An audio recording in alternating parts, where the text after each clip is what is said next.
ભાવનગરના પાલીતાણામાં બાલાશ્રમમાં થયેલી ઘટના અંગે પોલીસ ફરિયાદ નોંધાઈ છે। બાળકો સાથે સૃષ્ટિ વિરુદ્ધનું કૃત્ય આચરતા ફરિયાદ। ગરીબ પરિવારના બાળકોને ધમકાવીને ગૃહપતિ કરતો હતો સૃષ્ટિ વિરુદ્ધનું કૃત્ય। બાળકોના પરિવારે એસપીને જાણ કરતા આ સમગ્ર મામલે નોંધાઈ છે ફરિયાદ। એક સગીર સાથે 3 વર્ષથી સૃષ્ટિ વિરુદ્ધનું કૃત્ય આચરતો હોવાની વાત પણ સામે આવી છે। પોલીસે આરોપી હસમુખ શાહની શોધખોળ હાથ ધરી છે। ત્યાં મારો છોકરો છેલ્લા 6 વર્ષથી ભણે છે।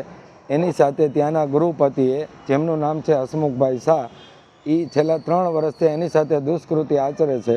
હવે એના માટે અમે ન્યાયની માંગણી સાથે અહીંયા ભાવનગર એસપી સાહેબને, પાંડે સાહેબને મળવા આવ્યા છીએ, તળેટી રોડ ઉપર રાજેન્દ્ર ભુવનની સામે। અને આ જે મારી પાસે અરજી છે એની સાથે મેં લેટર નોટ કરું છું।